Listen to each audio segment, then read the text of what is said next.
მოგესალმებით. დღეს თავაზობთ galaktikis ისტორიას.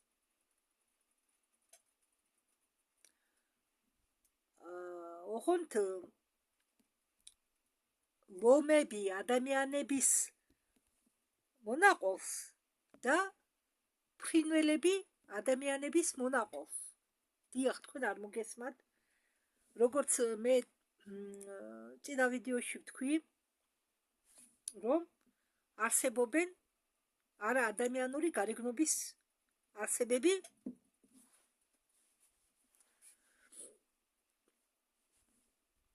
მათ შორის არიან ადამიანები კატები, ადამიანები ლომები, ადამიანები ფრინველები და ასე შემდეგ. და galaktikis ისტორიას მოგვიყვებიან ჩვენ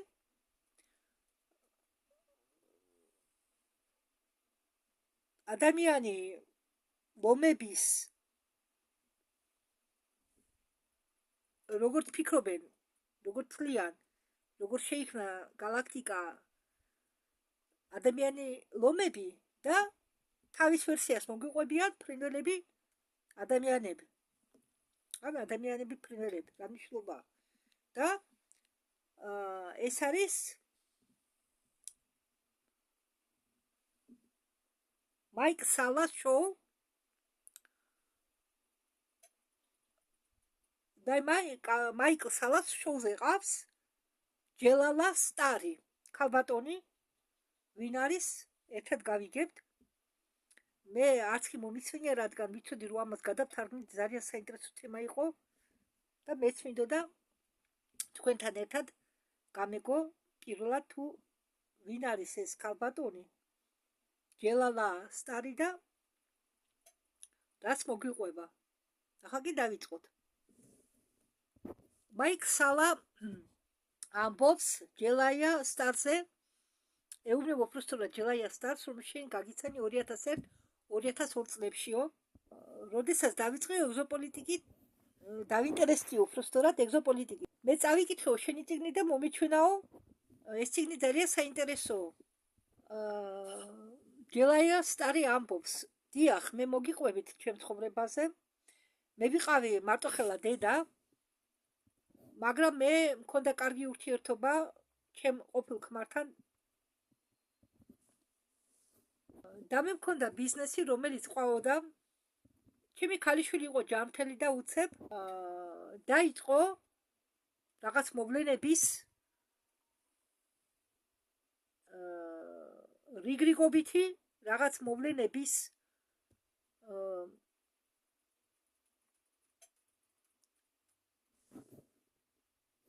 პროცესი და შემდეგი 9 თვის განმავლობაში მე უბრალოდ დამაყენენ მუხლებზე. რა მხრივ? მე გადავწყვიტე და მე ჩოქა და მელოცა დახმარებისთვის. და რამდენიმე ღამის შემდეგ მე დამესიზრა სიზმარიო. და როდესაც ახლა მდელი გადმოსახედიდან მე ვიყურები უკან, ეს სიზმარი კი არა, ეს იყო პირველი კონტაქტი არსებასთან, რომელიც ჩემ წინაშე წარსდგა ხაზის სახით. უпростоრად ის არსებაო, ხაზის მაგვარი ხედვით კი არ გაჩნდაო ჩემ წინაშე, ის გაჩნდაო როგორც ადამიანი, ეს არსება. მას ჰქონდა ბრწყინავი ციცფერი თვალები, ღია ფლისკანი ჰქონდაო, მაგრამ მუქი ფერის თმებიო. და როგორც მე ჩემ წიგნში აღვნიშნე, მე ვნახიო ჩემი სული როგორ დაეშვაო ხიდეზე, ბაღში, ჩემი სული როგორ დაეშვაო ბაღში. მე ვხედავდი ორ ქალს, რომლებიც დაფრინავდნენ დედამიწის ზედაპირზე და ერთი ელაპარაკებოდაო მეორე ქალს და თან იცინოდაო. ერთ-ერთი მათგანმა შვიდად მომიახლოვდა, მოკიდაო ჩემ მარჯვენა ხელს ხელი, მეორეც მოვიდაო და მარცხენა მხარეს მომკიდაო ხელი და მე ვიგრძენიო ჩემი სული როგორ გამოვიდაო ჩემი სხეულიდან.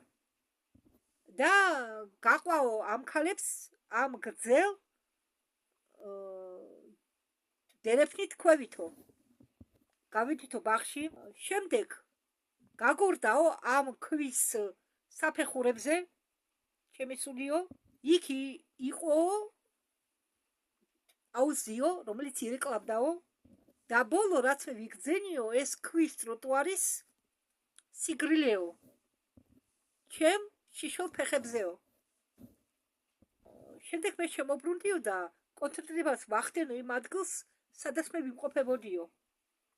კონცენტრირებას ვახდენიო იმ ადგილზე, სადაც მე ვიმყოფებოდიო. და მე ვნახე რომ ეს კაცი დგას, ის უბრალოდ ელოდებოდა მე როდის შევამჩნევდი მას. აგრეთვე მე დამესიზრა სიძმარი, სადაც მე მოbrunდი უკან და ახსენი სიზრის ეს შემდეგი ნაწილი, სადაც ეს არსება შეეწყმა ჩემ სხეულს თავიდან ტერფამდე ის დადგა ჩემ უკან და უბრალოდ შემაგდო შიგ. უпроსტად ეს კაცი დადგა უკან და მთელი ინერციით შეძრა ამ ქალის სხეულში და ეს ქალი ამბობს, ეს ინსაიდერი, ვინც სტუმრად ყავს, ჯელალია მგონი სმიტი, ჯელალია სმიტი, მაიკ სალას ამბობს, რომ ვიგძენიო რაღაც ზედაწოლა თავში და ვიგძენიო თუ შიგნიდან იმ არსებამო როგორ შეაბრუნაო ჩემი ენა. და დაიწყო მამაკაცის ხმით ლაპარაკიო. ჩემი პირის დახმარებითო ხდება ასეთი რაღაცები. არ გაგიკვირდით. და სიტყვები, რომლებიც გამოდიოდაო ჩემი პირიდან იყო მასეთი. მან თქვა, მე ვილაპარაკებ შენი მეშვეობით, შემდეგ გამოდის ჩემი სხეულიდან, დგება ჩემ წინაშე და მეუბნება. შენ ხომ კარგად ხარ? წესრიგში ხომ ხარ? თავიდან მე ვიყავიო გაცოფებული და იცინის. მე ვუპასუხე რომ კარგად ვარ. მე მას კითხეო სახელი. მათ მითხრა მისი სახელი, მაგრამ მე ქრობა დაიწყო. მე იმ მომენტში გამეღვიძა. შემდეგ კი რამდენიმე თვის გავლის შემდეგ შეიძლება 1 წელიც გავიდაო. ვიღაც კლიენტი შემოვიდა ჩემ ოფისში. შემდეგ 2 დღის შემდეგ მე აღმოჩნდი ტყეში, რადგან ხშირად გზავნიდნენ ტყეში. ეს ყველაფერი ხდებოდა იმის გამო, რომ ხდებოდა ჩემი დნმ-ის აქტივაციაო. და მე არ გითხარით თუ ის ქალი, რომელიც შევიდა ამ ქალბატონის ოფისში, ვინ იყო? რადგან მე ვიფიქრე ის ტერმინი იქ რომ გამოიყენა იმ ქალმა. არ შეხვდებოდა მეორედ, მაგრამ რადგან ეს ტერმინი ხშირად შეხვდება, მე გეტყვით რომ ის ქალი ვინც ოფისში იყო შევიდა ამ რომელიც ინსაიდერთან მივიდა, იყო ხადოკი რუსულად. ისი მოსიარულე, მაგრამ ამ სიტყვას რუსულში აქვს 2 ნიშნულობა. როგორც მოსიარულე და მეორე ნიშნულობა მოსიარულე დავალებით. რამე დანიშნულები და დაგავალებე რაღაცა შენ უნდა წახვიდე და გადასცე. ამიტომ მოდით მე რუსულ ტერმინს გამოვიყენებ ხადოკ. და როდესაც მე ვიტყვი ხადოკ, თქვენ უნდა მიხვდეთ რომ ეს არის მოსიარულე, მაგრამ რომელიც აცრუებს დავალებებს რამე გადასცეს მეორე პირს. როგორც გზავნილი ამ მეორე პირთან.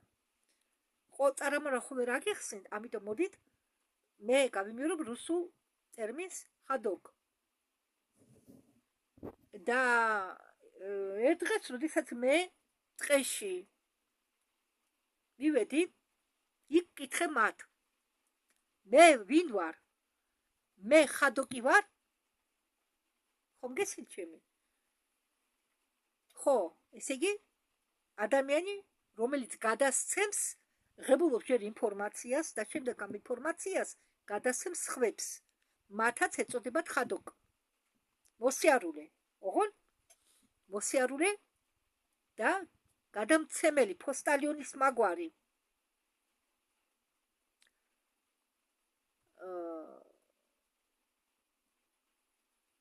ხადოკი. ეს ინსაიდერიც გახდა ხადოკი. მაიკ სალა ეკითხება სტუმარს, შეგიძლია თუ არა ახსნა, რას ნიშნავს სიტყვა ხადოკ. ხო და სტუმარი ყვება ახლა რომ არისო სამი ტიპის ხადოკები. მოსიარულე, სამი ტიპის მოსიარულია თურმე. ხადოკის პირველი ტიპი ეს არის სრული მაპატიეთ სრულების სრული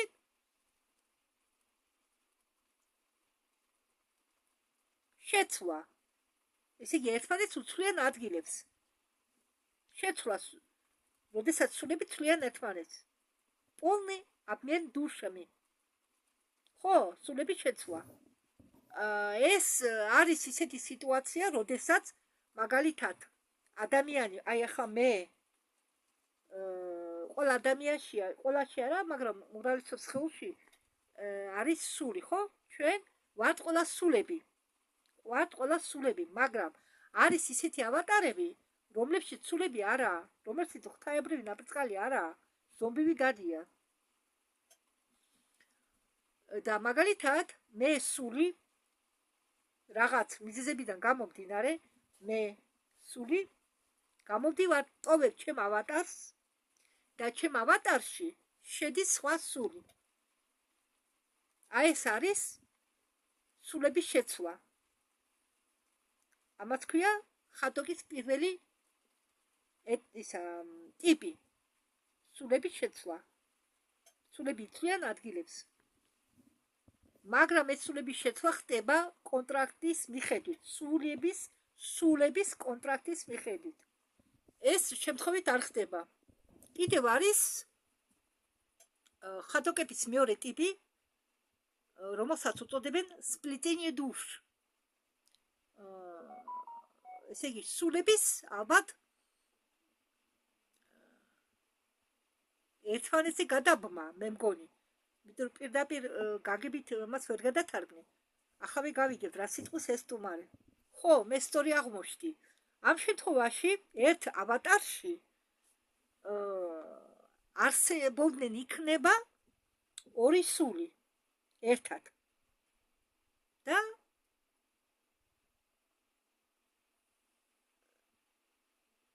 შეხვატყილებული იცხოვრებენ ამ ავატარში. არა, საერთოდ მთელი ცხოვრება სიკვდილის ბოლომდე არ ხდებაო ორი სულის ერთ ავატარში ყოფნა. უბრალოდ ეს შეიძლება გაგრძელდოსო რაღაც პერიოდი, სადაც საქმე სჭირდებაო. არის კიდევ ტიპი ხადოკებისა სტაზისში შესვლა. სტაზისი არის დაძინება, დროებით გაჩიშვა. ნახოთ დაბა ეს სტუმარი რას გვეტყვის. ხო, ძილი რა, სტაზისი სპეციალური დაძინება და ამ სტაზისის დროს აი მაგალითად ახლა თქვენ მე რაღაცას გეტყვით, შეიძლება არ დამიჯეროთ. ბევრი სულები, რომლებიც არიან ჩვენთან დედამიწაზე გამოგზავნილი, რომ დედამიწას და დედამიწელებს დაეხმარონ აღმავლობაში, გადასვლაში, ზუსტად მასეთნაირად არიან ჩვენთან მოსული. მაგალითად ხომალდეები, დედრობითი ხომალდეები, მატჩნე კარაბლი, დიდი უზარმაზარი, შეიძლება მიწის პლანეტის ხელაც კი იყოს, მათ აქვენ ყველა ხომალდზე არის სტაზისის ლოგინები, კაფსულები უფრო სწორად, სადაც წდება პიროვნება, ამ პიროვნებას აძინებენ, თიშავენ, ამ დროს ნელდება ყველა ბიოლოგიური პროცესები ორგანიზმში, დროებით ჩერდება, ნელდება და ჩერდება, წდება ყველა პროცესები დროებითი, ოღონდ ადამიანი არ ხვდება, ადამიანს აძინებენ. ამ პიროვნებას აძინებენ და მისი ცნობიერება, მისი სული განსახიერდება სხვა ავატარში. ამ შემთხვევაში დედამიწაზე. ბევრი სულია მასეთნაირად ჩამობრძანებული დედამიწაზე და განსახიერებული სხეულში შესული რა, განსახიერებული. ალბათ ბევრი ფანტასტიკური კინოები გაქვთ ნანახი, სადაც ასეთი რაღაცები ხდება. ხო, მაგრამ ის ფანტასტიკური კინოები, რაც კი თქვენ გაქვთ ნანახი, ფანტასტიკა არა, ის არის რეალობა. უბრალოდ კიდევ მინდა თქვა, რომ რა ტექნოლოგიებსაც ამ ფილმებში აჩვენებენ, ეს ტექნოლოგიები უკვე დაძველებულია, რადგან სინამდვილეში უფრო განვითარებული და წინწასული ტექნოლოგიები არსებობს. მაგათ ხალხს არ აჩვენებენ, რა საკურველია. დაძველებულებს კი. და ამ სულს, ამ მესამე ტიპის ხადობს, შეუძლია იქით-აქეთ სიარული.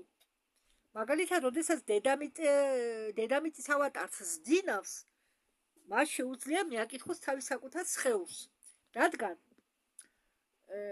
როგორც მე წინათ ვიდეოებში რომ რაღაც ვიდეოში თქვი, დრო დედამიწაზე სხვაგვარად მიედინება და კოსმოსში სხვაგვარად.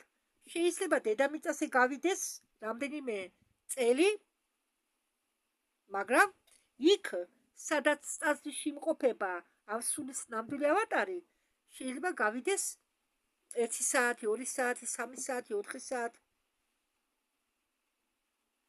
ან 5 წუთი გააჩნია. ყველგან სხვადასხვანაირად მიედინება დრო.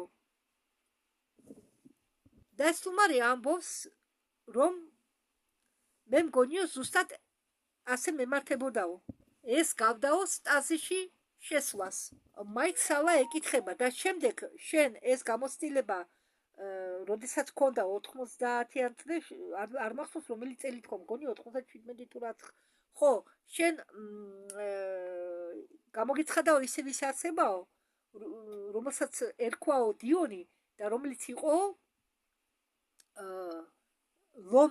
ლომის არსება რა. ლომი იყო ადამიანი ლომი. ლირის სისტემიდან. ეს ადამიანი ლომი ყოფილა ლირის სისტემიდან.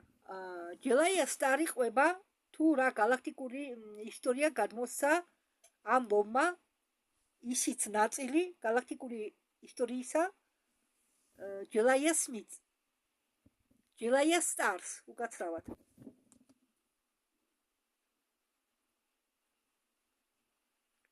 ესა ჯელაია სტარი. ეს არის მაიკ სალა. იმათმა მომიყვეს ისეთი ისტორია, რომელსაც კავშირი აქვს ჩვენ პლანეტასთან. თავიდან ამათი ცივილიზაცია იწყებოდაო როგორც კატის რასა. შემდეგ კატის ოჯახის წარმომადგენლებმა ბოლოსკენ შექმნეს ადამიანების რასა.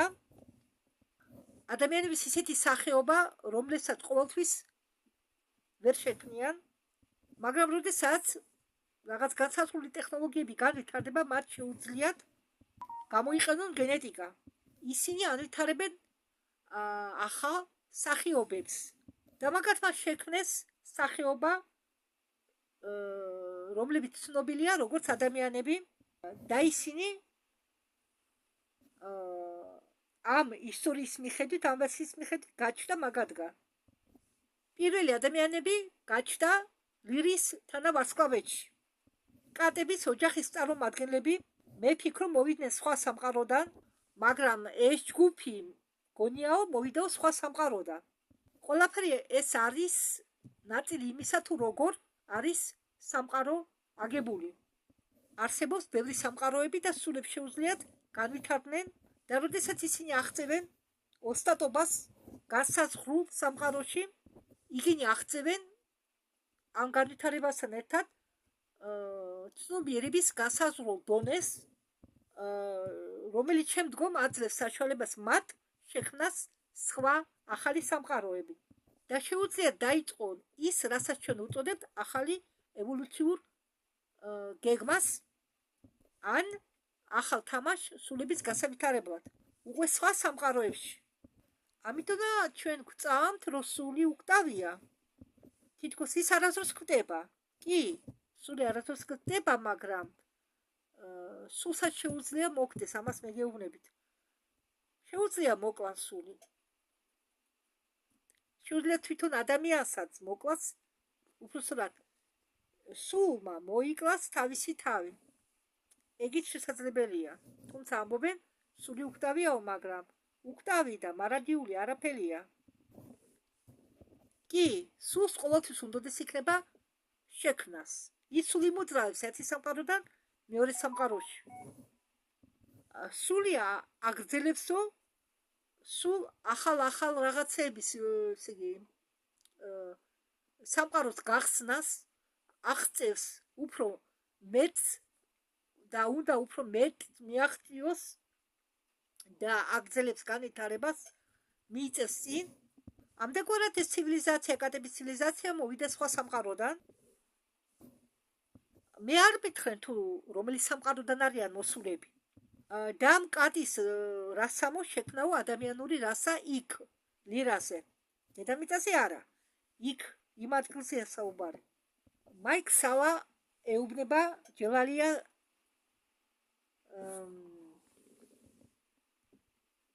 სტარს. ახლა ძალიან საინტერესოა ის, რაც თქვენ თქვითო. და ბევრი კონტაქტორი, ბევრი ინსაიდერი ლაპარაკობსო ლირის თანავარსკვლავედზეო, როგორც ადამიანის გაჩენის ადგილზეო. მე გულისხმობ ალექს კორლიეს და სხვა ადამიანებს, ვინც ამდენგვარ რაღაცას ამბობსო. მაგრამ ინფორმაცია, რომელიც თქვენ მიიღებს,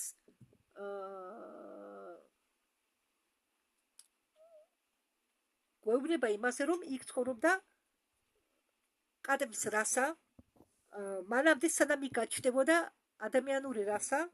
ხო, ახლა მე ვფიქრობ და თუ ვცდები, შეგიძლია შემასწორო, მათ გამოიყენეს გენეტიკური ტექნოლოგია, ან დაამუშავეს რაღაც ჰომინიდური დამატებით, რომ შეექმნათ ის, რასაც ჩვენ ახლა უწოდებთ ადამიანებს. სტუმარი ჯელალია სტარი პასუხობს, რომ ეს შესაძლებელია, მაგრამ მაგათ ბევრი რამე არ უთქვამსო ჩემთვის. ეს არის ტიპიური საქციელი კატების რასისაგან, რადგან მათ საერთოდ წესად აქვთ, როდესაც მე მათთან მუშაობდი, ისინი კონცენტრირებას აკეთებდნენ ის სამუშაოზე, რომელიც იმ მომენტისთვის გვჭირდებოდა ჩვენ. ჭირდებოდა საერთოდ სიტუაციას და ჩვენ. ჯელალია სტარი ამბობს, რომ ზახარია სიჩის წიგნში საუბარია ნიბირუანელებზე, რომლებიც მოვიდნენ დედამიწაზე და თავის შემდეგ დაქტოვეს შენ. მე მაგზობ ის, რომ უბრალოდ მიმართულება გამიკეთესო ამ ზახარია სიჩინის წიგნისკენ, რომელიც სახელწოდება მე-12 პლანეტა. მიახლოებით 1994 წელს და ეს იყო მიახლოებით ის დრო, როდესაც დაიწყეს ჩვენება იმისა, თუ ვინ არიან ისინი სინამდვილეში. მაგათმა დამაწყებიეს ეს გამოძიება მაღაზიის წიგნში ლაშქრობით, სადაც მე ხშირად დავდიოდი და მე ვეძებდი თაროებზე იმ წიგნს, რაც უნდა წამეკითხა შემდგომ ეტაპზე. და ეს წიგნი ჩამოვარდა თაროდან და დავარდა ჩემ ფეხზე.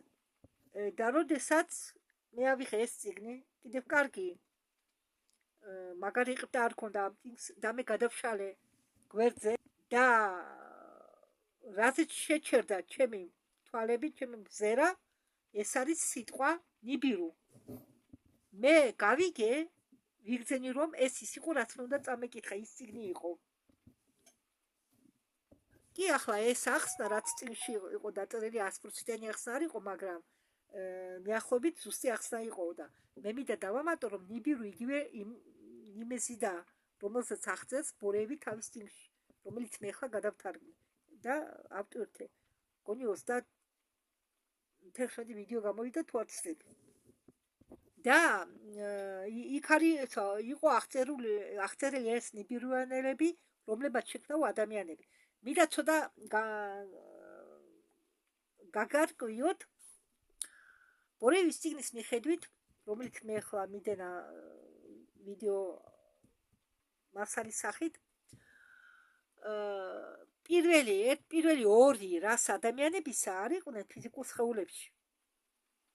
კი, ფიზიკური ადამიანების შექმნა ნიბირუნდა გადმოსულმა ანუნაკებმა, ნუ თქვა დაუთანხმდა ადამიანები ნებართვით სირიუსიანელებისაგან სირიუსიდან იყო მოყვანილი მათი ერთი ოჯახი, რომელიც შედგებოდა 16 კაცისაგან და 16 ქალისაგან. ოშე მე ახლა ზუსტად არ მახსოვს. წაიკითხეთ თავშია მაგი. და შეიქმნა პირველი ადამიანი, შექმნეს ჩვენ ადამიანები, პირველი ადამიანები, მაგრამ როგორც ადამიანური რასა, ორი რასა უკვე არსებობდა. ერთი ეფირული, მეორე გაზისებური, აირისებური. თვითონ იბირუზე არისო რამდენიმე ჰიბრიდული რასა.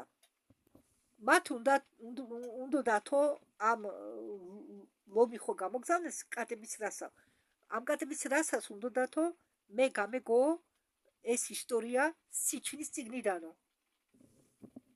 და სხვათა შორის ამ სიჩინს, ზახარიას სიჩინს მაინდამაინც არ აქებენ.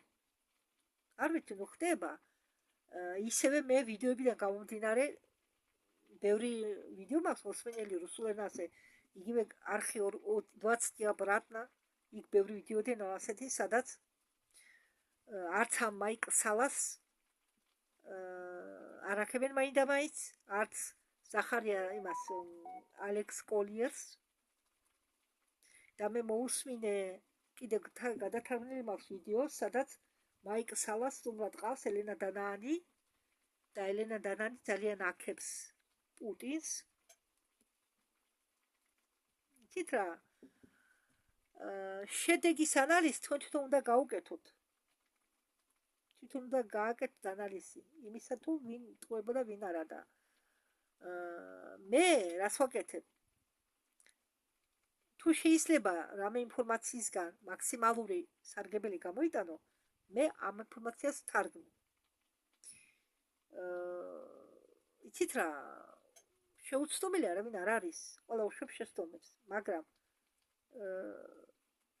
მაინც უნდა წაიკითხო ყველაფერი, მოგწონს არ მოგწონს, მოისმინო და შემდეგ საბოლოო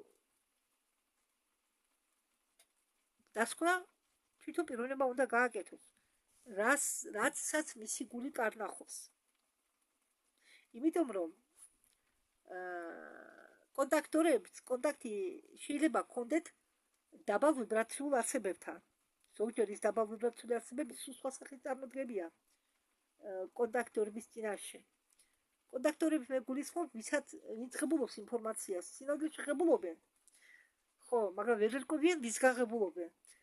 მხოლოდ ერთი რამე და იცოდეთ, თუ თქვენ არც იგივე თქვენი ვიბრაციები აიმახოთ, რასაკვირველია, ის იმ ვიბრაციის არსებები უკავშირდება ხოლმე ადამიანს, რა ვიბრაციაზე, რა ვიბრაციის დონეზე დგას თვითონ ადამიანი.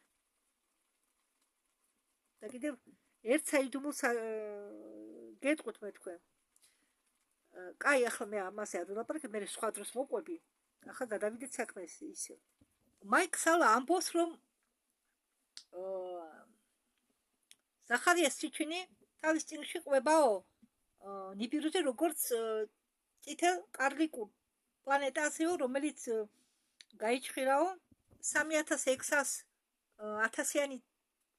წლიანი ციკლის ციკლში გარშემო, ესე იგი ორბიტაზე სიარულს იგივე ნიმისიდან მაგი, იგივე ნიმისიდანზეც ამბობს ბორევი, რომ 3600 წელში ერჯერ უახლოვდება დედამიწას. ზოგი ნიბირუზე ყვება როგორც პლანეტა ასტეროიდზე, რომელიც იმყოფება უცხო პლანეტელების კონტროლის ქვეშ და ეკითხება მაიკ სალა ამ ჯერილ სტარს რა არის შენი აზრით ნიბირუ. ლაპარაკობს ჯელაია სტარი. როდესაც მე მიყვებოდნენ, ამაზე მე მითხეს, რომ ეს არისო კოსმოსური ხომალდი, რომ ეს არისო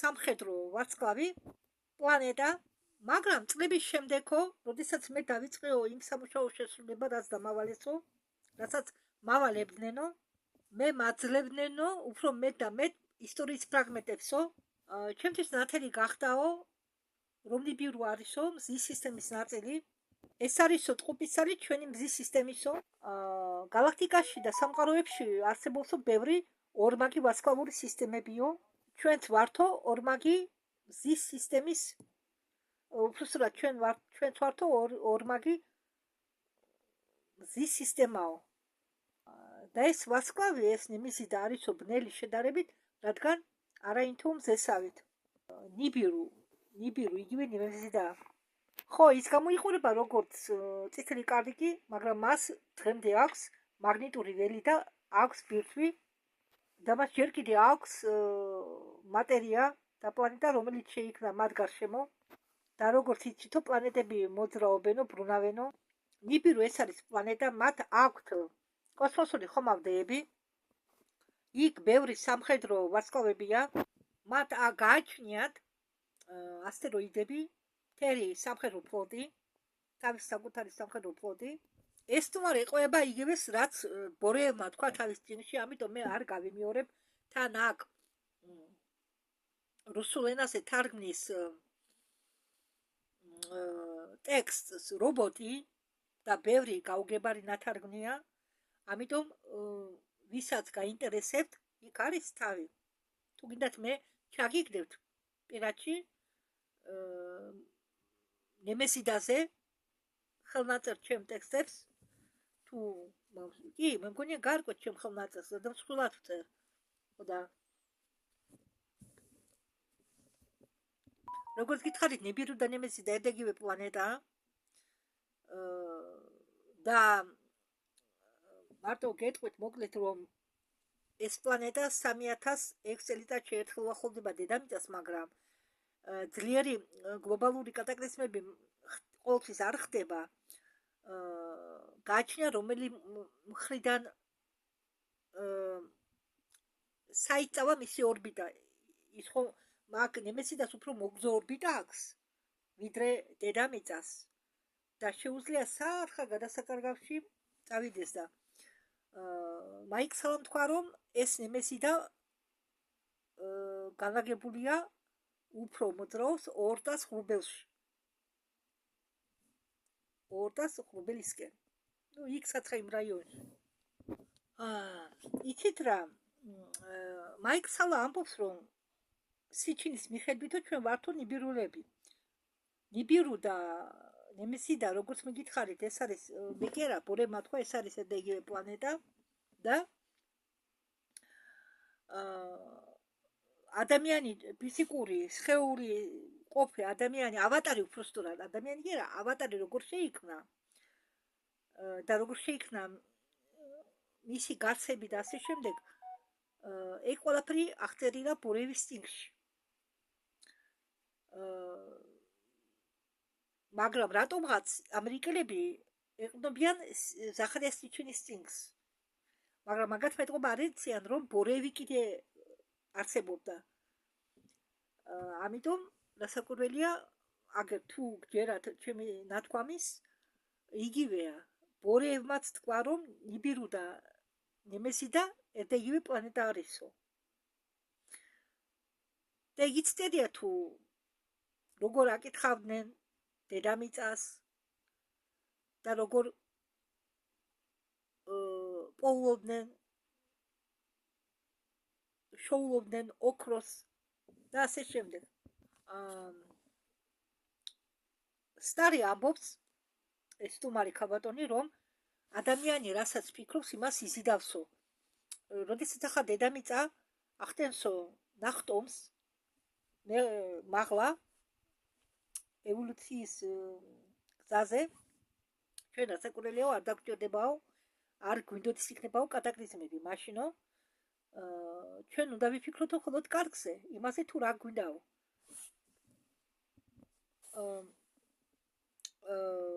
მაიკ სალა თხოვს ჯელალიას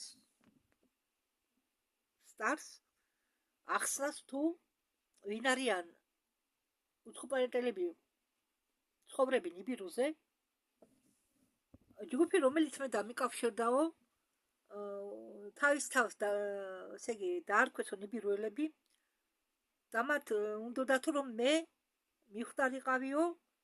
თქონდაო, რომ ისინი იყვნენო ერთ-ერთი ძველი უძველესი ცივილიზაცია. ნიბირულები კი იყვნენ ჩვენი მშობლიური რასა დედამიწაზე. ისინი მოვიდნენო აქ და შექმნესო ადამიანური რასა. ნიბირუანელებიო თავის თავს უწოდებენო ძველ უხუცესებს. ხო, ისინი არიანო ადამიანები, არიანო კატები, არიანო რეპტილიები და ჩიტისმაგვარი ადამიანები. ისინი ყველა წარმოადგენენ რასების შენარევს. ადამიანში ერთ-ერთი სხვა წყაროს მიხედვით ადამიანში ჩადებულია უცხო პლანეტელების 22 გენი. წარმოგიდგენიათ? კატების მხოლოდ ერთი სახეობა კი არ არსებობს, არის რამდენიმე სახეობა, როგორც ადამიანების რამდენიმე სახეობა არსებობს. აგრეთვე არსებობს რამდენიმე სახეობა დრაკონელების, რეპტილიების. არიან ადამიანები ფრინველები, ადამიანები ვეშაპები, არიან წერის მაგვარები. ესე შეიძლება გააგრძელო. მაიკლ სალა ეუბნება სტუმარს, რომ ზახარიას სიჩინმა ახსენა სირიულეები, ესე იგი სირიუნისიალები, მაპატიეთ. სირიუსიანელები, სირიუსი ახსენა ბორემაც, როგორც მეკითხარი, იქიდან ჩამოიყვანეს კრისტალური ადამიანები, რომლებმაც დედამიწის საშოში, ესე იგი შექმნეს რაღაც მედიტაციის დახმარებით, შექმნეს ფილები, შემდეგ ეს ფილები დააწყვეს ისე, რომ დააწვენ ამ ფილებზე და 2 წლის შემდეგ დედამიწის თანხმობით დასაკვირვებლად შეუთანხმდნენ დედამიწას შვა ადამიანი, როგორც ცხოველის ნაირსახეობა. დიახ. და ახლა მაიკლ სალა ამბობს, რომ ზახარიას სიჩინი თავის წიგნში წერსო, რომ სირიუსი დაკავშირებულია ძალიანო კატების სახეობასთან, კატების რასასთან, ლომებთან. ჯელაილა სტარი ამბობს, რომ თავიდან ნიბირუ, ანუ ნემეზიდა იმყოფებოდაო სირიუსის სისტემაში და რაღაც კატასტროფის შედეგად, სირიუსი ბეს კატასტროფის შედეგად, ნიბირუ იყო ამოგდებული სირიუსის სისტემიდან.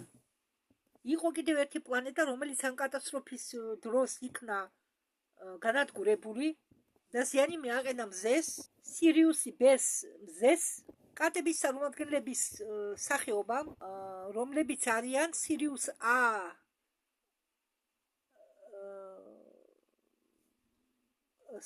აზე, არიან ადამიანი დელფინების ჯგუფები, რომლებიც იმყოფებიან სირიუს S-ზე. კიდევ იქ იყო ადამიანური კოლონიები სირიუს B-ში. და კატების წარმომადგენლები, რომლებსაც მე ვესაუბრებოდი, ერთი მათგანი იყო გენეტიკოსი, სირიუსი ადან ფლობს იუმორის გზნობით. ის ძალიან ჭკვიანია და იცი რა ეუბნება ეს სტუმარი მაიკლ სალას, კატების სახეობის წარმომადგენლები ერთ-ერთი ჩემი საყვარელი სახეობების წარმომადგენელია.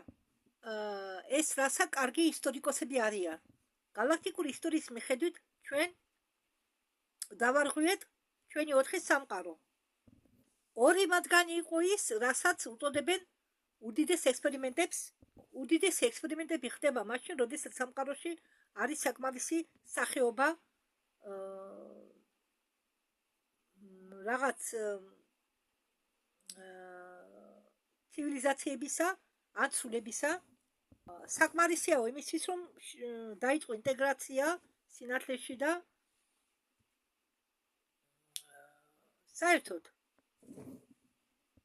არიან სხვა სახეობები, რომლებსაც საწინააღმდეგო თავისი სარწმუნოებები გააჩნიათ, თავისი თავარი დირექტივები გააჩნიათ და ბოლოს ყველაფრის შედეგად ეს დამთავრდება და ჩვენ ამ სახეობებში განსახიერდებით რაღაც ენიონის ხნის განმავლობაში ენიონი ნიშნავს n ნომერი, მაგრამ არ არის დაზუსტებული რიცხვი, ამიტომ n იგულისხმება n ინგლისურად ხომ ესა ASOS, ნუ იკითხება როგორც n. ესე იგი ენიონი დროის განმავლობაში, რაღაც დაუზუსტებელი დროის განმავლობაში. ხო, ეიონი მე იქაც უნდა ვახსენო ბლავატსკაიას წინს რო ვტვირთავ, იქაცა ნახსენები ეონი და უცებ ვერ მივხვდი რა იყო. და თურმე ახლა მოვიდა ჩემამდე, რომ ახსნა არის ეს, რაც მე ახლა ვთქვი. ეონი, ენიონი, n რაოდენობა. და შემდეგ მივახცეთ იქამდეო, რომ როდესაც ჩვენ გავილითო ამ ინტეგრაციას, ავარჩევთო ახალ პლანეტას. შემდეგ ეს სულები შეგროვდება ერთად და ამ გეგმას განახორციელებენ ამ ახალ პლანეტაზე.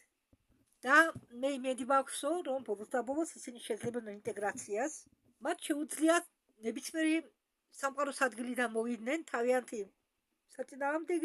საწინააღმდეგო აზრებით, მოქმედებებით, დოგმებით და ემოციური ბაგაჟით. მთელი თავიანთი ტრავმებით, რომლის გადატანა მათ მოუწიათო. და ბოლოს მშვიდობამდე მოვლიანო, შეიგნებენო, რომ მშვიდობა არის მთავარი. Все, что они делали. უკვე მესამე ჯერიაო, ჩვენ ამის გაკეთებას რომ ვცდილობთო. მაიქ სალა იკითხება, ეს პოლარობის თამაშის მაგვარია? თითქოს თქვენ ყავთ ადამიანები, რომლებიც აღიქვამენ სინათლე და სიბნელეს და მათ შორის ხდება ბრძოლა. და ბოლოს ისინი პოულობენ გზას, რომ ეს ბნელი და სინათლის წერტილები შეარიგონ. და ამ თამაშის მიზანიაო, სალა ამბობს, ალბათ ჰარმონია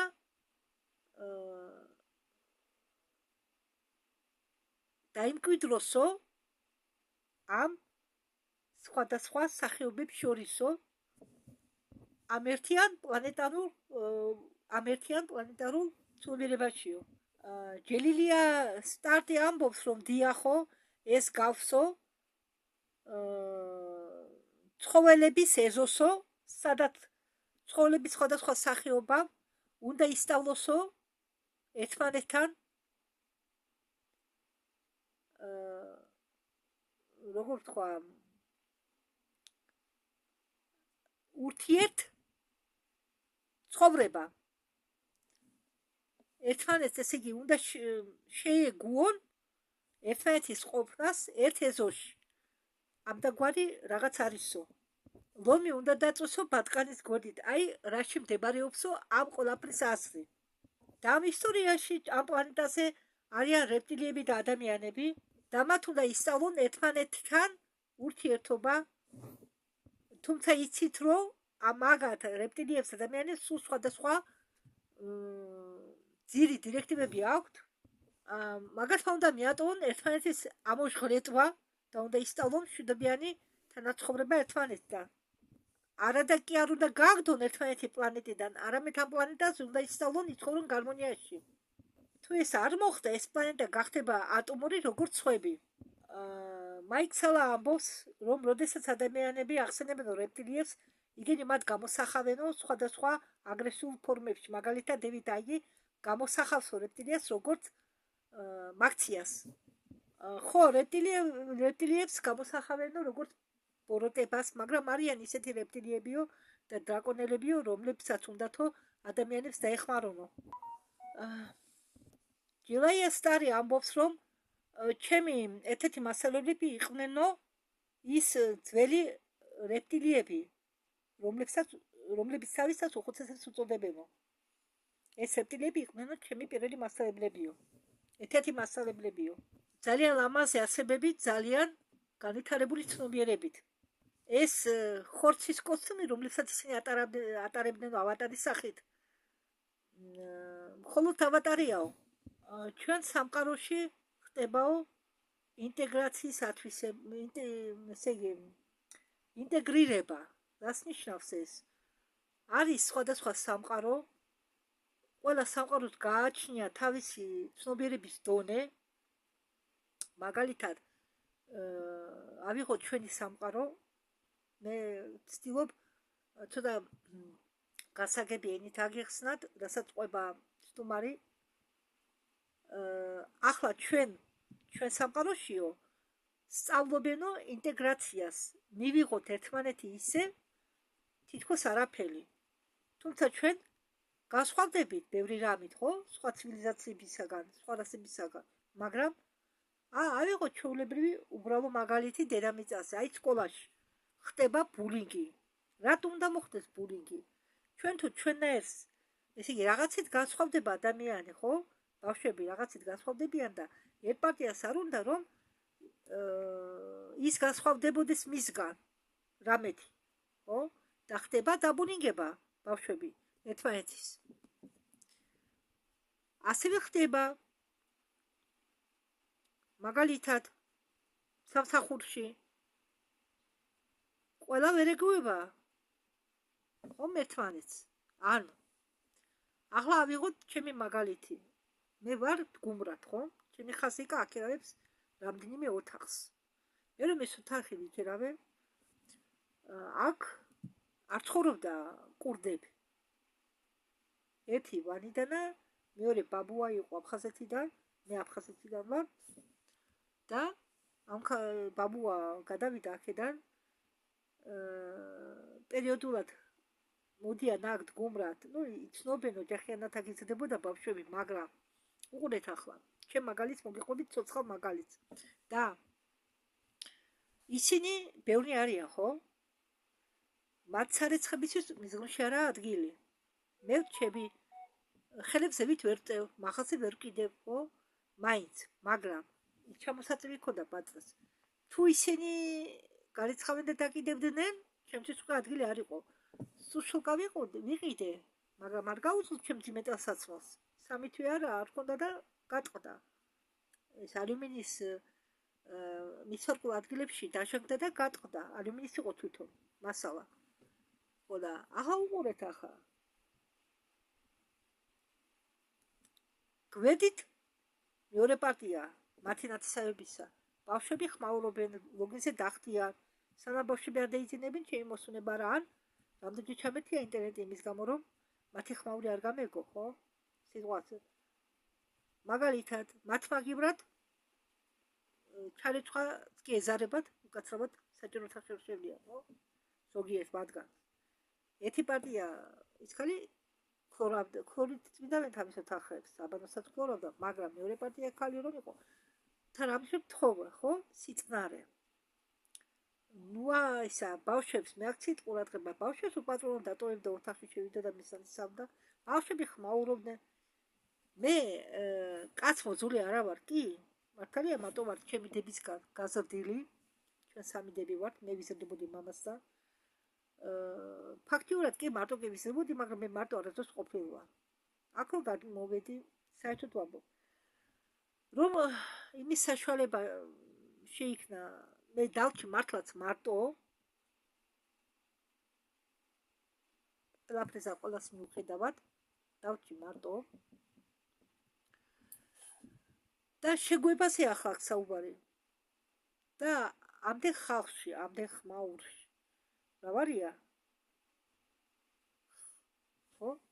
გონია რომ 7 ადგილი იქირავე, უცებ, თითქოს თოვლი ზაფხულში გიწევს ეს 3 თვე, სანამ გვერდით იყვნენ ხალხი. ყველანი ხმაურიანებია საერთოდ, ისინი მეც ხმაურიანი, სახმაღალი ლაპარაკებით, მაგრამ შეგო უნდა, ხო? ადამიანს შენგან რომ განირჩევა. არა, მე ადამიანები არ მძულს. მაგრამ, როდესაც შენ გაწუხებენ ყველაფერზე, ისინი მათხრობით ირჩენენ თავს. ყოველდღიური ფული აქვე. ხო? შენ პენსიას ელოდები, დახმარებას, ხო? რაღაც თანხას ელოდები თავრობისგან, თვიდან თვემდე ეს უნდა გაანაწილო. ქირის თანხა, კომუნალურები, ჭამა ხომ გინდა? წამლები ხომ გინდა? ყველა წამლას ხო უფასოდ არ მაძლევს თავრობა? არის ისეთი წამლები, რომლებიც უნდა ვიყიდო აუცილებლად, წვეთები თვალის. და ვიღაცა ბოდიში ახლა ჩემზე რომ საუბრობ, მაგალითი მოყვას უბრალოდ ცოცხალი. მე მისხვამირო რომ ძალიან რთულია ასეთ ხალხთან ინტეგრირება. თავიდან მე პირველად შარშა რომ მოვიდნენ, პირიქით გაცებულიყო ის ქალი და რაღაც ყურადღება მივაქციებ, მაგრამ როგორ უნდა გააკეთო, მოხდეს ინტეგრაცია? როდესაც მათ არ უნდათ ეს ინტეგრაცია, ისინი ცდილობენ შენ გამოგიყენონ. მაგალითად, წარამარა კაცების სახლში არიან, თულები როდესაც მუშაობენ და ბავშვები. ყავა ამიდუხერლალი, კაი, ერთხელ, ორთხელ, სამთხელ, ყოველთვის მე შენი მოსამსახური ხო არა, ვიღაც ქმარს, მე რატო უნდა გაგთებდე ყურადღებას, ცოტა უხერხულია, ხომ ასია? ვიღაცის ქმარმა რატო უნდა შეგაწუხოს შენ? თა მე ვარ გაუთხოვარი, შინაბერა, მარტოხელა ადამიანი, ავადმყოფი ადამიანი. მე შეიძლება დღეს მე ყავას არ ვსვამ საერთოდ, ნაკლებად ვსვამ. შეიძლება კვირა ისე გავიდეს, მე ყავა არ დავლიო. ზოგჯერ, ხო, ასე რომ 100 გრამი ყავა მე შეიძლება ერთი თუ ვიკმარო. ჩემთან ვინ დადის სტუდიოთ, არა ვინ დადის. ხო, ყველაფერი ფულია, ახლა როდესაც შემოსავალი თვითონ თუნდე უნდა იკმარო, ხო? თან ყველაფერს უნდა გაანაწილო, ჭამაგი და პური და რაცხა, ხო? ლალი ის. ახლა გაზის ბალონი მაქვს, იმიტომ რომ შუქი რომ ჩაქრეს, ერთი წელია გაზი არ დამიტენია. და ისა რატო დავტენი? არ ყოველდღიური ფულის შემოუდით, თავის დროზე არტენიან ბალონს. ჩემი მიდი აქვე. ვალისავს გამოვართმე, ხო? კაცო, ერთი სადილი რომ გააკეთო, ქვეყანა გაზი უნდა. მე გას არტენი, იმიტომ რომ ფული უნდა ყველაფერს. ერთი წელია გაზი არ დამიტენია. მე უფრო დენზე ვაკეთებ, გათხოვით მე არ ვიფობ, შეიძლება ძალიან მოყინოს და მე ცოტა აქ თუ დაუნდაკნა, აბა მთელი ხომ დაწვევი და ცოტა ჩავთავ, ტელეფონიც კი არ მუშაობს, დატევა კი ტელეფონს როდესაც იწვია ოთახში. მე როდესაც წვევი, მახურია ქუდი. რადგან თმების სველი მაქვს, აქეთ ლები ჩართული და აქეთ იწვე, ისველდება თმები. და ეს არ მოხდეს, ქუდი მახურია ამიტომ და ახლა ინტეგრაციას მხოლოდ ერთი მხრიდან ამას მოვყევი, მხოლოდ ერთი მხრიდან ინტეგრაცია შეუძლებელია. მეორე მხარე, როდესაც არ ცდილობს ინტეგრაციას, არამედ ცდილობს ყველა გამოიყენოს მის გარშემო. ან მახე დაუგოს, რომ შემდეგ 2 იმდენი და 3 იმდენი ადამიანს წართვას. მე მხედავ ადამიანს, მე შეიძლება არაფერი არ თქვა. ვერ იჭუბებ ყველაფერზე. იმიტომ რომ მე მაშინ უნდა წახვიდე აქედან და საწავიდე. განცხადება მაქვს დაწერილი დევნითა ბინებს. მე წასასვლელი არ სადმაქვს. და ჭყუაზე კინაღამ გავაფრინეს, სანამ ეს ხალხი არ წავიდა. ეს ჩემ გონი თორე. იმათი ისინი არ შეგაწუ როგორ ხა მიატოვეს ჩემი შეწუხება, ჩემი ხაზე კაცი ჩაერია და უთხრა ეს პენსიონერიაო, დაანებით ვამხალს თავი. წარამარა ვთხოვთო, მივატოვე ყიდვა. ისინი სანამ წავიდნენ, ყავა საერთოდ არ მიყიდია. არ ესმის ადამიანს აუხსენი, მე ყველაფერი უნდა გავანაწილო. რაო, აბა მე შემომდისო? აუხსენებ ადამიანებს, ამ ადამიანებს არ ესმით ახსნა. და ჩემ ხაზე გამითხა, ნუ უხსნიო მაგათო ნურაფელს, იგენი ერთყურში უშვებენო, მეორიდან გამოვუშვებენო და მაინც თავისას იზამენო.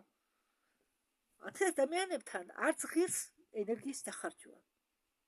ასეთი ადამიანები ვერასდროს ვერ მოახდენენ ინტეგრაციას. ვერასდროს კი თავისიანებთან სახლი რომ მოიხვეჭონ, იქცევიან კარგად. მე ვუთხარი ამ კაცს. შენ მეთქი, თქვენთან ასეთი კანონებია და შენ ვიღაცის ქმარი, მე რომ მეუბნები, რა მე რომ მარტო მხედავ, ჩაგრავ მეთქი, მე ვუთხარი. თქვენთან ხომ ასეთი კანონებია და შენ რატომ აწუხებ მე ცოლიანი კაცი მეთქი შენ ცოლი ყავს ოჯახი ყავს და მე რატომ დაგიდუღო შენ წარამარა ყავა მეთქი შეიძლება 1000-ში ერთხელ მოვადუღო კი მაგრამ შენ რო ყოველ დღეში თან ორჯერ და სამჯერ უნდა იმ კაცს წესშია ცოლი არა მოსული სადაც გაუკეთოს ხო არაფერს იკრებენ ესენი ყიდულობენ კარგი ზანავისკები რომ არის რაც უძახიან როკოკო მეტროს დათელ არის დატვირთული წავიდა ხა ბაქოში შეერგოს მაგრამ შენ ხონდა გაითვალისწინო ის ბალონი რომ ჩატე ხდება ის უნდა გაითვალისწინო რომ გითავდება გაზი და დატენო არა მასე თავს არ შეიწუხებენ მე ასეთი ხალხი მიმაჩნია თავხეთ ხალხად ეს არის თავხედობა თან შენ ფაქტურად ძალით იჭრები ჩემ ცხოვრებაში ძალით გინდა გახდე ჩემი ოჯახის წევრი ჩემი დახა დასავით იყურებს დასავით კი არ მიყურებს გამოყენება უნდა ჩემი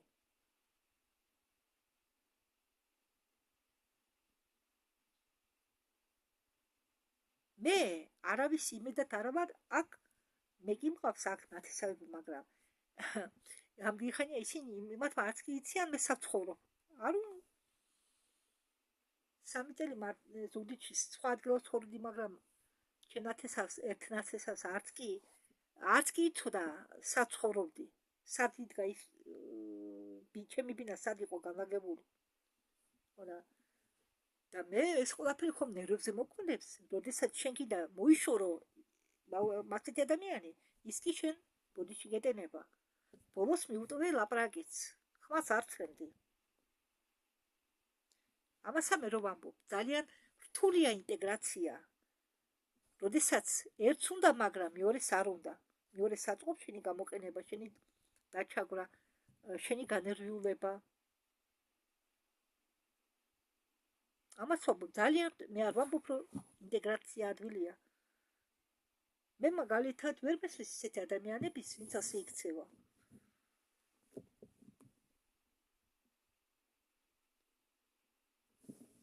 მაპატიეთ გამიგრძელდა ჩვენზე საუბარი ხო ეს თუმარი ამბობს რომ არა ოცლებელი მამაკაცი გახდესო ქალი ან ქალი მამაკაცი უბრალოდ მაგათმა უნდა ისწავლონ ჰარმონიაში ცხოვრება მაიკ სალა ამბობს რომ ენკი მაგალითად ასოცირდებაო როგორც გენეტიკოსი ასოცირდებაო გენეტიკას რომელმაც დაეხმარა კაცობრიობას გენეტიკურად ჩამოყალიბებულიყო ენ ლილს კი გამოსახავენ როგორც კოსმოსურ მეთაურეს რომლებსაც კავშირი აქვს მასზე დაცებებთან როგორც იახვე და შეიძლებოდა ისინი ყოფილიყვნენ სასტიკები სხვათა შორის იეგოვაც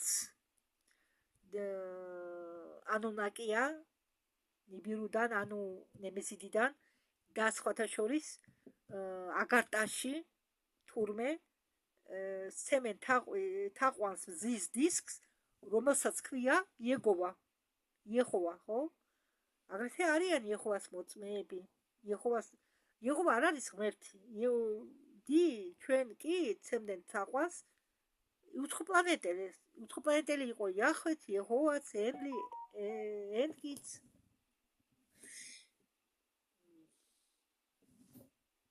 ეკითხება სტუმარს რა იციო შენ ენკი და ენლიზე და კაცობრიობის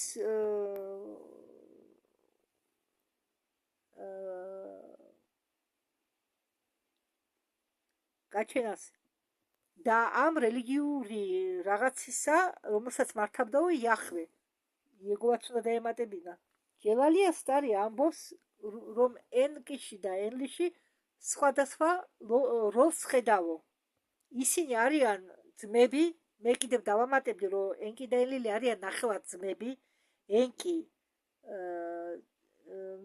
ეკის ყავდა მიწიერი დედა ენლის კი ყავდა დრაკონიელი ქალი ერთ-ერთი სამეფო ოჯახიდან და ენკი და ენლიზე ისტორია ცვლად არის ნათქვამი ბორევის წინში და დედამიწას იყოვო მოპოვებული ნახული ოქრო და მათი პლანეტა კი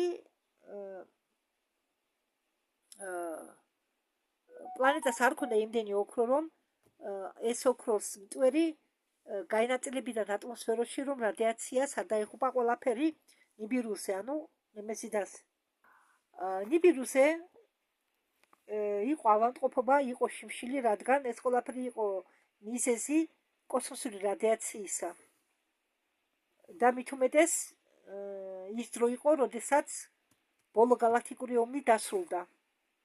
და ლას სამუშაო შედგებოდა იმაში, რომ ყველაფერი კარგად მიდიოდა და მას თავისი მამისთვის უნდა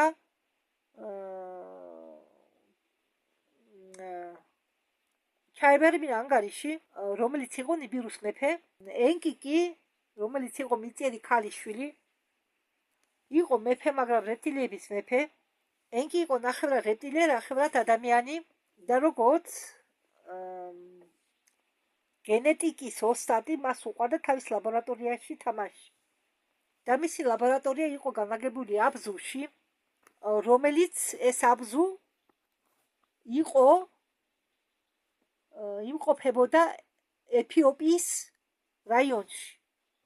იქ მოიპოვებოდა ძალიან ბევრი ოქრო. ხო, ადამიანები შეიქმნა ზუსტად მაგიტომ, რომ მონები სჭირდებოდათ. და თავიდან თავიანთი ხალხი მოყავდათ ბორევის წიგნის მიხედვით, მაგრამ მათიანთი ხალხი ჯანყდებოდა,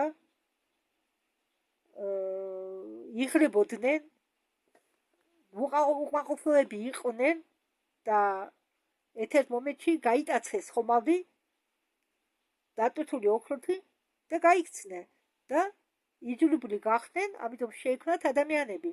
მაგრამ ისინი იყვნენ გიგანტები და ჩვენ ადამიანები ვიყავით პატარები.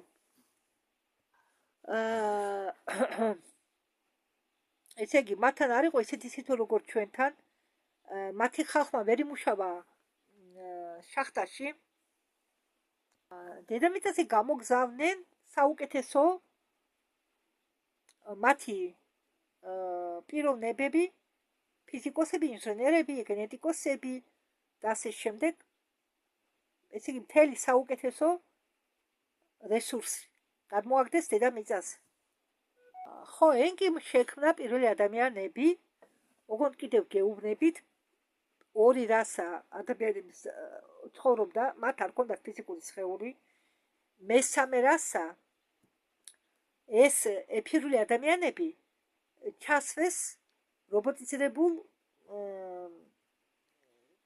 ტექნიკაში. ეხლა დეტალებში არ შევალ, მაგრამ ეს ტექნიკა ტყდებოდა, თუ ზედ ვინმე არ ადგა ისე ტექნიკა ფუშდებოდა, არ მუშაობდნენ, ტყდებოდა და შემდეგ გადაწყვიტა ენკიმ ეს ადამიანები შეექმნა, დაიხმარია კრისტალური ადამიანები სირიუსი და ამაზეც მე ხა ცლად არაფერს არ ვიტყვი, რადგან დროს წაიღებს და უკვე ერთ წუთს გადაცილდა, წუთ ნახევარი აქვს.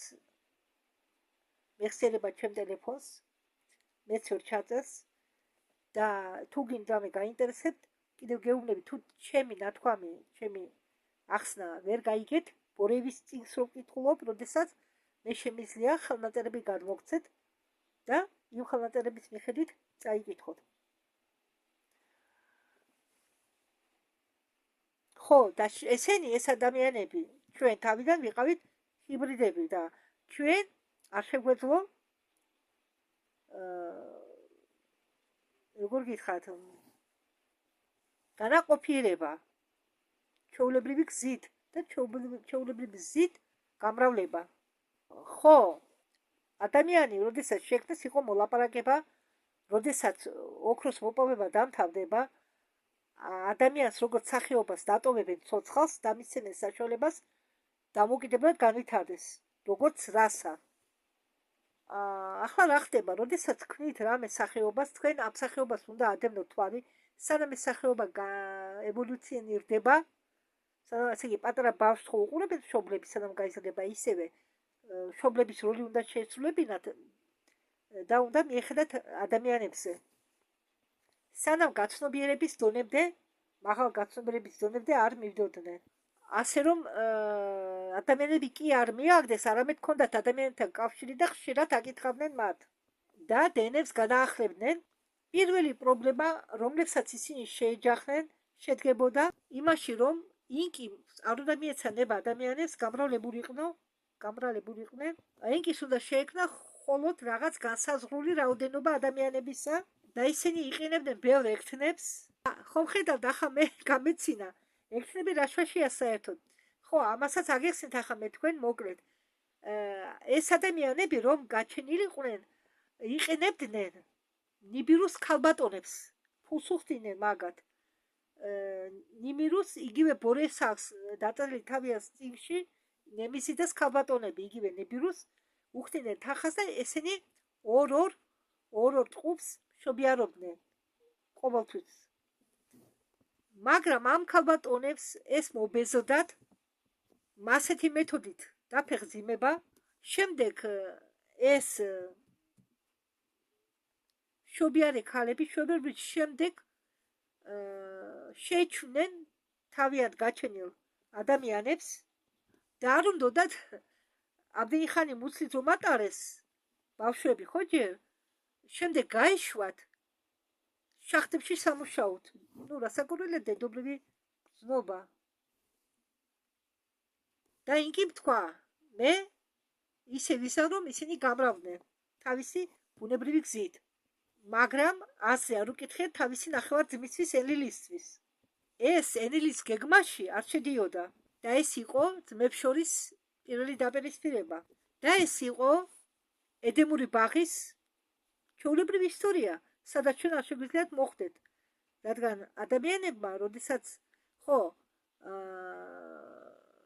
ბორეის წიგნში წერია, რომ ვენერიანელებმა დაეხმარნენ ადამიანებს რჩევით, დაიწყებეთო თავი და თქვენ დაიწყებთო გამრავლებას და ამაზე გაბრასდა ენლილი და ამას მოყვა შემდეგ წარღმა.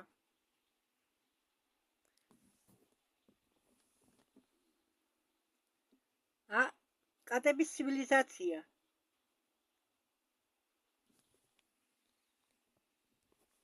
მომიტევეთ, ენკი იყო მიწიერი მამაკაცის და დრაკონიელის ქალის პრინცესას შვილი. საერთოდ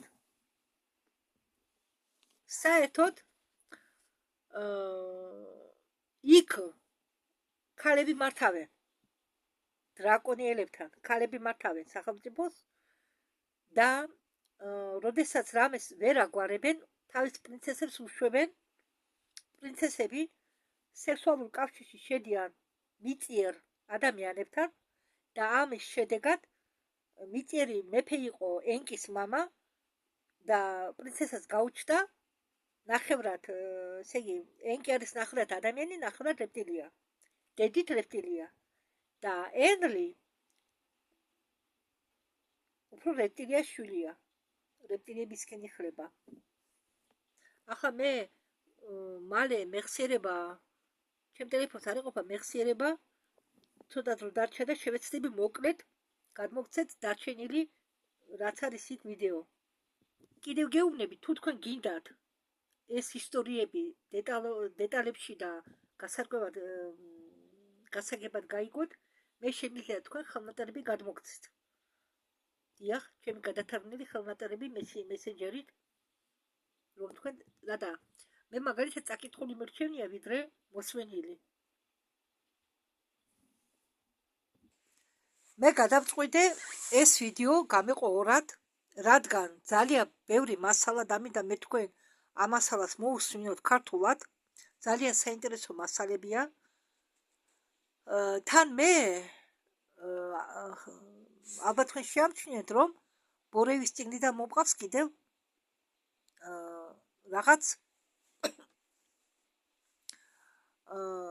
რაღაცეები გიხსნით თქვენ, ხო?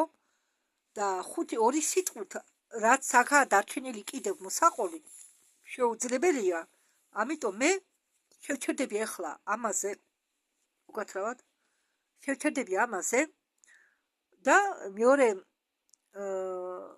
ნაწილსაც გადავთარგმნი. ჯერ ავტორთავ ამას. ალბათ არ მიწყენთ.